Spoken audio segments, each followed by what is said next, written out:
Yo, what's up, it's PKK98 here, and today I'm going to be talking about why I love GOG. Now, if you don't know what GOG is, GOG stands for Good Old Games. And essentially, GOG is just another storefront, you know, like Steam or itch.io or GameJolt or any of them. Epic Games Store, Ubisoft, whatever the fuck it's called, Ubisoft Connect. Now, a while ago, I made a video talking about why there are so many game storefronts, or whatever I called it. This particular video right here. And yes, there are a lot of game storefronts, a lot of them. Like, I don't even think I scratched the surface with all these. There's like the Zoom platform, which is different than that Zoom. This is actually a different one. Now the question is, why is the name of this video Why I Love GOG? Well, because here are a few good reasons. There are many games available on GOG that are just not, like, Steam would never release these games because it's like they're old, or I mean, Steam has a lot of old games, but not a lot of them. I mean, sure, there's a lot of them. There's a decent amount of them for you to stick your hands in. But GOG blows them out the fucking water. For example, let's say you want to buy Jazz Jackrabbit. So Jazz Jackrabbit is not on Steam. Now there are other reasons why I love GOG, especially over Steam. One, the games are all DRM free, and if you don't know what DRM is, it stands for Digital Rights Management. Now I'm assuming some casual gamers might have absolutely no idea what I'm talking about. I mean, most gamers know what DRM is. It's widely hated. But in layman's terms, imagine DRM like a library book. You rent it from the library, you have a stamp in, it says it's yours, but you still have to take it back. Except in this case, you don't need to take the book back. The stamp is just to say you own this book, you've officially bought this book. You haven't just rented it, you've bought this book. But now when you try to give the book to someone else, they can't open the book because the book belongs to you, not them. You own this particular copy of this particular book, not them. That's a very, very layman's terms. It's basically just to stop people from pirating the games.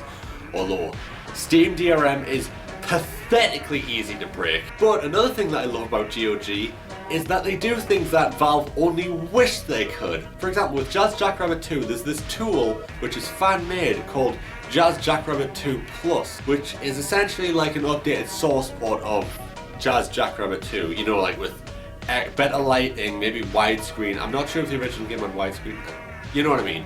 Like the old-fashioned modern remaster kind of thing, you know, better lighting, better controls in some cases. I don't think the controls have changed, you know what?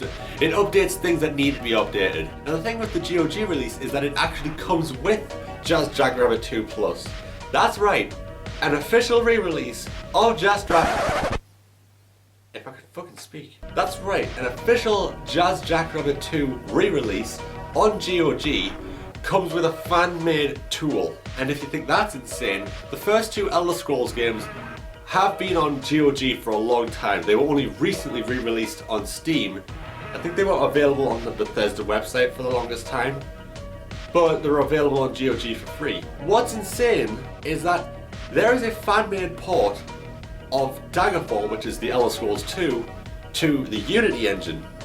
You know, like a modern source port should be. It's supposed to, you know, it's the engine itself, and then you still need the original game files to actually like dump into the game. What if I told you that GOG themselves have an official, and I mean this literally, an official GOG cut version of the fan-made Unity port on their store page? Not just lazily included with the original game, it has its own store page. This is a fan-made port of Daggerfall, Elder Scrolls 2 to Unity that GOG have taken and forked into their own version that is available officially on their platform. Yeah, I don't think Valve would ever have that on their storefront. Yeah! Hold it! Okay, so just a little bit of an update. Daggerfall Unity isn't on Steam, but I have to correct myself very slightly.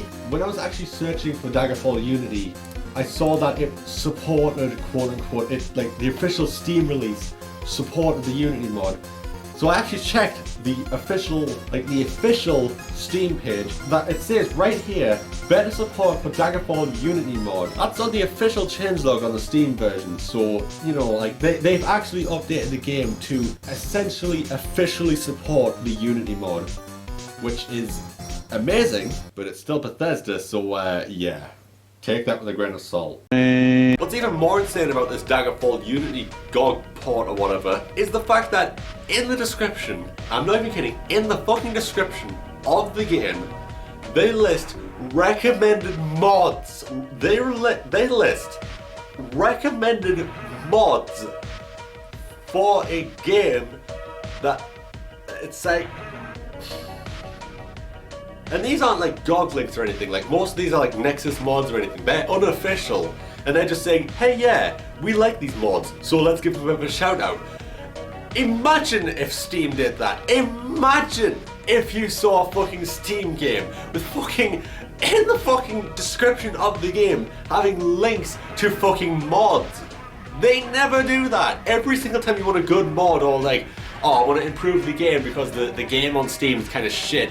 Oh, here's a mod to improve it. It's always in like the community tab, or you know, like it's some random person in the reviews saying like, oh, this game is shit, here's a patch for it. GOG is great. There are so many fucking good games on GOG, and I keep saying GOG over and over again. I'm so sorry. I know, it's GOG, it's not GOG.